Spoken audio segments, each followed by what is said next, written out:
Dear students, last video में हमने characteristics of operational amplifier complete किया।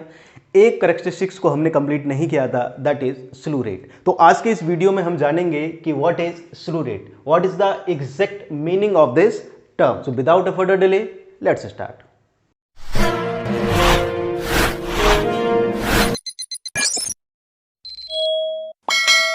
Slew rate. What is slew rate? Slew rate is the maximum rate at which output of operational amplifier can change. एक आपके पास operational amplifier है जिसका output है that is we not, तो इसका maximum rate, यानी कि रेट की मैं बात करता हूं तो that is D V naught by D T.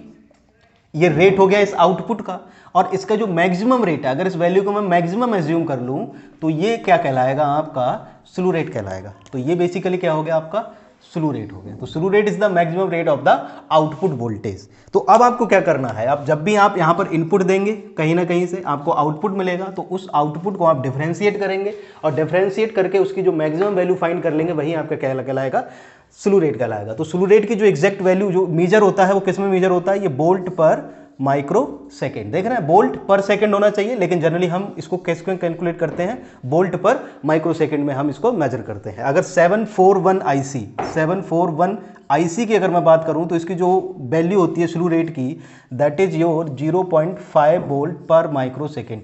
ये काफ़ी कम होती है। जनरली आइडियल जो वैल्यू होती है स्लू रेट की, आइडियल जो स्लू रेट होना चाहिए वो होना चाहिए इन्फिनिटी, लेकिन जनरली ये IC741 के लिए कितना होता है, 0.5। तो इसकी काफ़ी यही कह सकते हैं कि IC741 का ये डिसएडवांटेज है कि उसका जो स्लू रेट होता है वो काफ़ी कम होता है। अब ज़्यादा एडवांटेज क्यों है या कम इसका डिसएडवांटेज क्यों है, आखिर कम स्लू रेट क्या इंपैक्ट डालता है आपके आउटपुट वेवफॉर्म पर या इनपुट वेवफॉर्म पर, अब ये देखते हैं हम, एग्जैक्ट मीनिंग समझेंगे स्लू रेट का।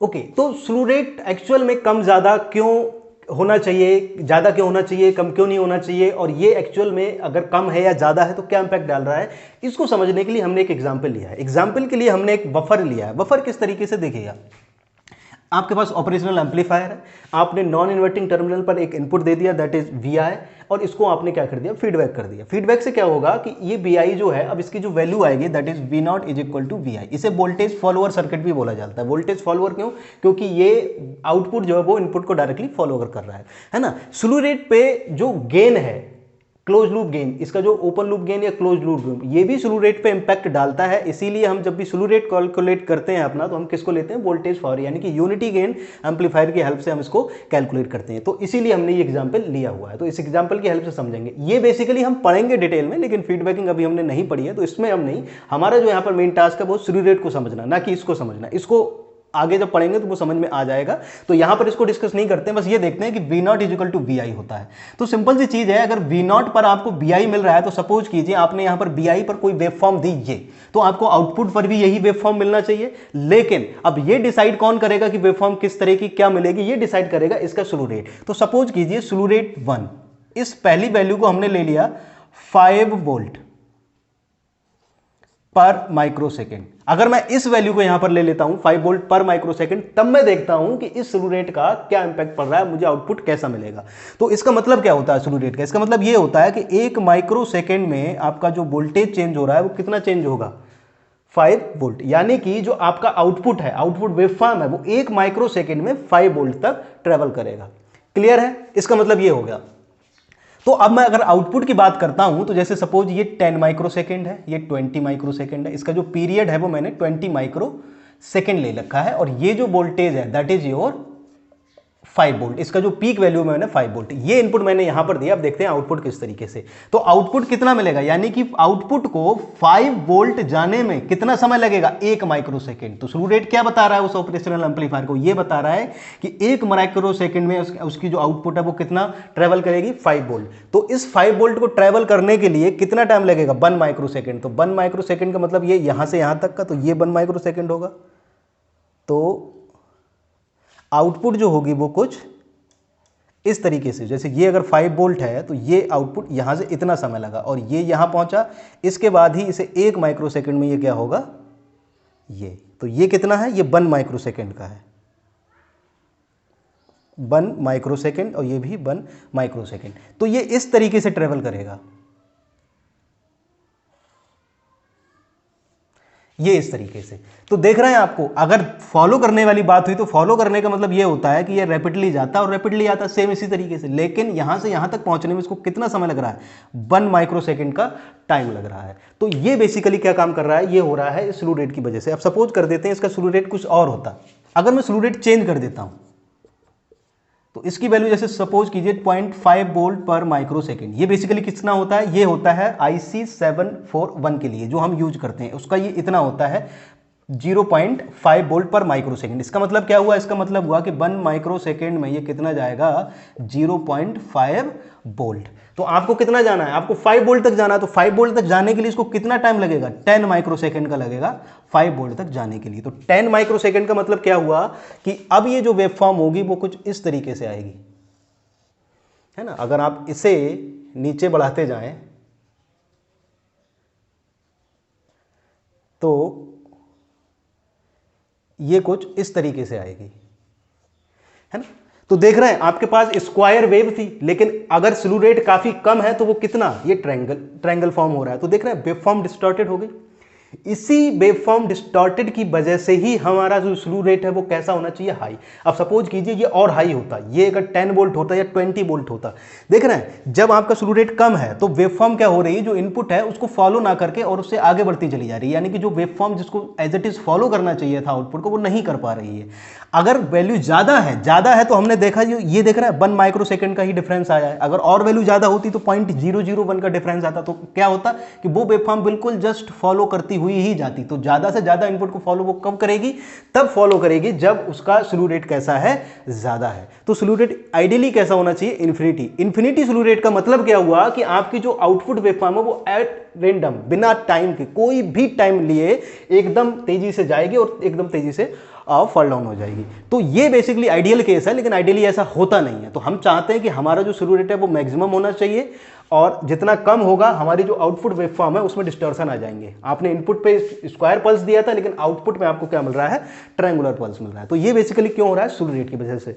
तो होपफुली अब आपको ये स्लू रेट अच्छे से क्लियर हो गया होगा कि स्लू रेट बेसिकली क्या है, किस तरीके से काम करता है। अब देखते हैं कि स्लू रेट अगर हम इसमें एसी सिग्नल देते हैं तो एसी सिग्नल के लिए, एसी साइनोसॉइडल वेवफॉर्म के लिए स्लू रेट हम कैसे कैलकुलेट करते हैं। तो साइनोसॉइडल सिग्नल के लिए अगर आपको स्लू रेट कैलकुलेट करना है तो देखिए कि किस तरीके से कैलकुलेट करेंगे। तो साइनोसॉइडल के लिए मैंने सपोज VI ले लिया, एक आपके पास ले लिया AM साइन ओमेगा टी। ये आपके पास एक सिग्नल है, that is AM sine omega T. AM क्या है, इसका मैग्नीट्यूड है, ओमेगा क्या है, इसकी फ्रीक्वेंसी है। तो ये क्या है, VI है। तो आपको B0 पे कितना मिलेगा, B0 की अगर मैं बात करूं तो जो आपने ऑपरेशनल एम्पलीफायर यहां लिया था, जैसे सपोज कीजिए आपके पास एक ऑपरेशनल एम्पलीफायर है, मैं दोबारा यहां बना देता हूं, this is your V0 and this is your VI। आपने VI पे दिया, आप सपोज कीजिए इसका जो क्लोज लूप गेन है वो क्या है, क्लोज लूप गेन इससे रिप्रेजेंट मैं कर रहा हूं। देखिए जनरली अगर ये दिया हुआ है तो ठीक है, नहीं दिया तो आप इसे किसके लिए एज्यूम करेंगे, यूनिटी के लिए। तो इसको आप यूनिटी ले लें, मैं आपको इसको कंसीडर करके बता रहा हूं, आप इसे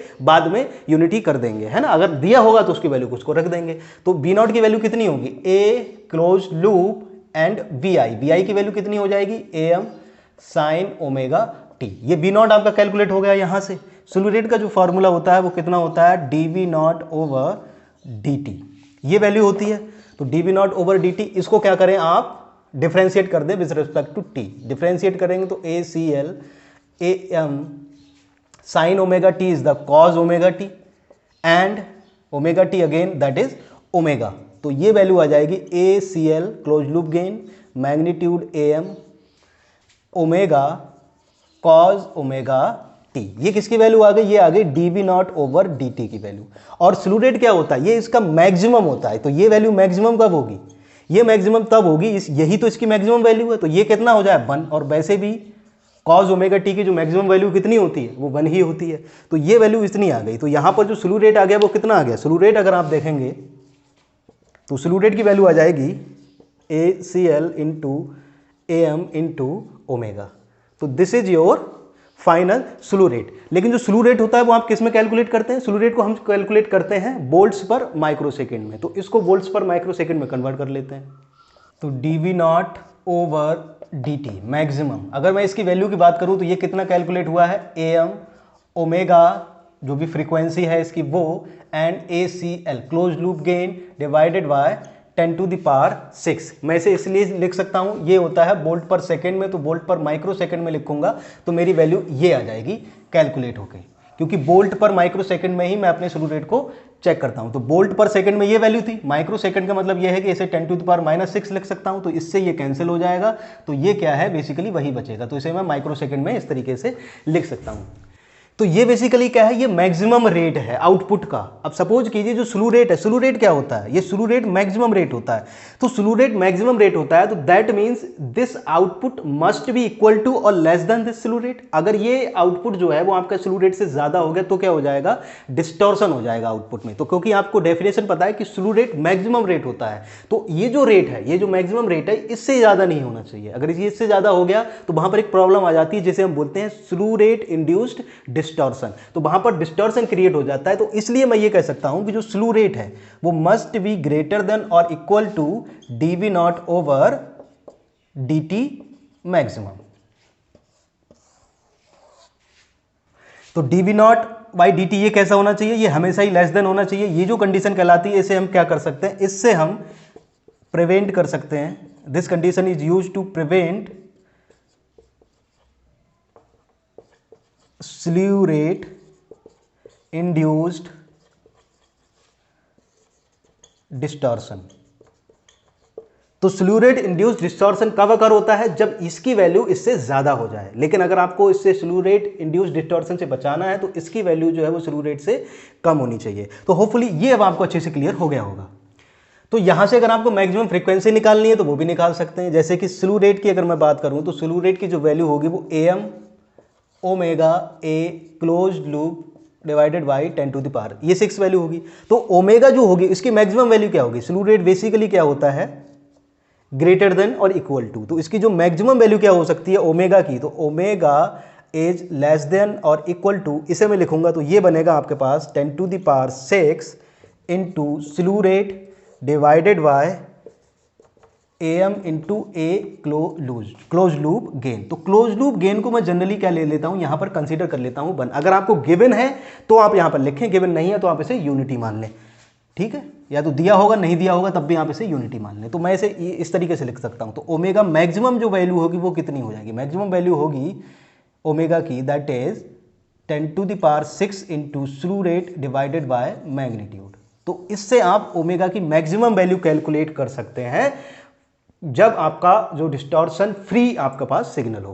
क्लियर हो गया। तो होपफुली अब ये चीजें आपको अच्छे से क्लियर हो गई होगी। एक चीज मैं और आपको बताना भूल गया, ओमेगा मैक्स इसे आप पार बैंडविड्थ भी बोलते हैं, इसे आप क्या बोलते हैं, पार बैंडविड्थ भी बोलते हैं। तो ये पार बैंडविड्थ कहलाती है। जनरली देखा होगा आपने यूनिटी गेन बैंडविड्थ के बारे में पढ़ा होगा, जब आप स्मॉल सिग्नल एनालिसिस करते हैं एम्पलीफायर्स की, तो वहां पर क्या होता है, वहां पर होता है यूनिटी गेन बैंडविड्थ, है ना, यूनिटी गेन बैंडविड्थ, ये अपने एम्पलीफायर्स में पढ़ा होगा। लेकिन जैसे ही मैं पार बैंडविड्थ की बात करता हूं तो ये जो केस होता है ये कौन सा होता है, ये बेसिकली जो केस होता है वो हाई सिग्नल एनालिसिस का होता है, हाई फ्रीक्वेंसी मॉडल का होता है। वो लो सिग्नल एनालिसिस, ये हाई सिग्नल एनालिसिस। तो हाई सिग्नल एनालिसिस में हम क्या देखते हैं, पार बैंडविड्थ को देखते हैं, है ना। तो इससे रिलेटेड जो भी थ्योरेटिकल पार्ट होगा जो मुझे लग रहा है कि यहाँ आपको जानना चाहिए, वो मैं डिस्क्रिप्शन में आपको एज अ थ्योरी बता दूंगा। तो होपफुली ये अब आपको क्लियर हो गया होगा। आगे अब हम देखते हैं कि एक्चुअल में ये जो स्लू रेट है ये होता क्यों है ना। ये तो क्लियर हो गया होगा कि स्लू रेट हम किस तरीके से कैलकुलेट करते हैं, इसका मीनिंग क्या है, ज्यादा होना चाहिए कम होना चाहिए। जब आप साइनोसॉइडल सिग्नल देते हैं तो उस केस में आपकी बैंडविड्थ कितनी होती है, स्लू रेट डिस्टॉर्शन आपको किस तरीके से अवॉइड करना है, ये आपको क्लियर है। अब देखते हैं कि जो स्लू रेट का कॉन्सेप्ट है वो बेसिकली आया कहां से। ओके, तो स्लू रेट का कारण देख लेते हैं कि स्लू रेट बेसिकली, ये जो स्लू रेट का कॉन्सेप्ट है वो आता क्यों है ना। तो इसका जो रीजन है वो होता है इंटरनल कंपनसेशन कैपेसिटर्स। आप क्या करते हैं, जो ऑपरेशनल एम्पलीफायर्स होते हैं, जो एम्पलीफायर्स होते हैं, उनमें जनरली हम इंटरनल कंपनसेशन कैपेसिटर्स का यूज करते हैं। ये बेसिकली क्यों यूज होती है, it is use to enhance the stability of the operational amplifier at high frequency. High frequency पे हम स्टेबिलिटी को इंप्रूव करने के लिए इंटरनल कंपनसेशन कैपेसिटर्स का हम यूज करते हैं। और यही जो कंपनसेशन कैपेसिटर्स हैं, जब कंपनसेशन कैपेसिटर्स यूज किए जाते हैं तो आपको पता है कि जब कैपेसिटर्स लगे होते हैं सर्किट में तो उनको चार्जिंग और डिस्चार्जिंग में थोड़ा बहुत टाइम जरूर लगता है। तो यही रीजन होता है ना। तो slew rate depends upon the how fast capacitor it charges और डिस्चार्जेस। तो जो स्लू रेट का जो एक्चुअल जो रीजन है वो इसी से आता है कि आपको जो कैपेसिटर है वो कितनी रेट से चार्ज हो रहा है, कितनी रेट से डिस्चार्ज हो रहा है। तो जितनी फास्ट रेट से वो चार्ज और डिस्चार्ज होगा, स्लू रेट उसका उतना ही ज़्यादा होगा। तो बेसिकली ये जो इंटरनल कंपनसेशन कैपेसिटर्स हैं, यही रीजन होता है कि स्लू रेट आपका अकर हुआ है यहाँ पर, है ना। तो इन्हें आप अवॉइड नहीं कर सकते। तो अगर मैं देखूँ तो इस तरीके से आप कैलकुलेट कर सकते हैं। जैसे IC की वैल्यू आप जानते हैं, C dVc over dt।